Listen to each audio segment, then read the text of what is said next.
Welcome into WCSN's coverage of ASU softball. Alongside Joey Hardy, I'm Zach Pacleb. ASU softball team had their media day this Saturday. A lot of talking points to be covered. Coach Nicholson taking over as his first year at ASU. What did you learn from media day?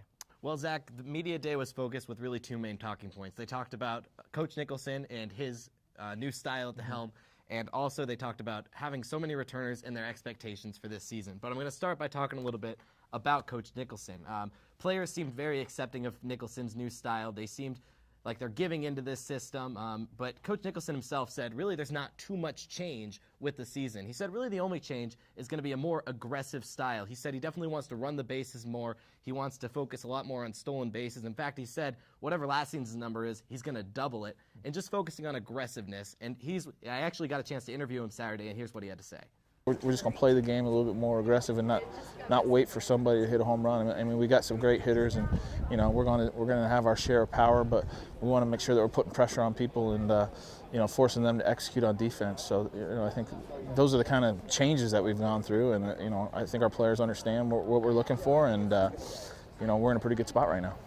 Well, you heard Coach Nicholson right there. Like Joey said, they really want to emphasize aggression in this season, and it really helps the turnover process when you do have 8 returning starters, and they were very adamant about taking the season one pitch, one game at a time. What did you feel like the overall mood was at the media day? Yeah, exactly. This team is very exciting, and they're very excited for their season. And like you said, one pitch at a time, one game at a time. That's the motto.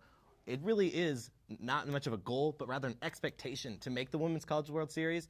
But Coach Nicholson said, and all the players said, really, they're going to play each game like they're in Oklahoma City. It doesn't matter the opponent. It doesn't matter their ranking. They're going to go through game by game and pretend it's the World Series. Obviously, they're not as much of a big deal early in the season, but they're going to focus, and they're going to play their hearts out because, really, this team, with so many returners, all that they have is filling the second-place void. But other than that, this is a team that's been to Oklahoma City before, and they're definitely expecting to go back and return with a win. So would you say it's championship or bust for this team? It really is championship or bust. It's all the expectations are placed there. I talked to Amber Freeman, the returning catcher of ASU, and she said with all the accolades, the Pac-12 Player of the Year, top 25 players to watch, she would trade it all for a national championship, and I think she might get that this year. We would have to hope for that expectation when you have 2 players returning from experience with USA softball. Now that journey to Oklahoma that starts this weekend at the Kajikawa Classic, what is it to look for this tournament?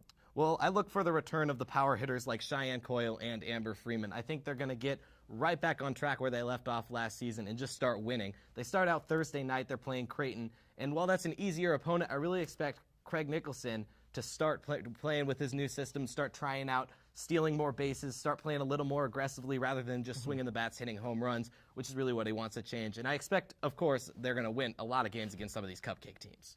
Yeah, you can expect a lot of success, especially early in the season. That's what you expect from a number 7 ranking. Well, that does it here for WCSN's coverage of ASU softball. For Joey Hardy, I'm Zach Pacleb.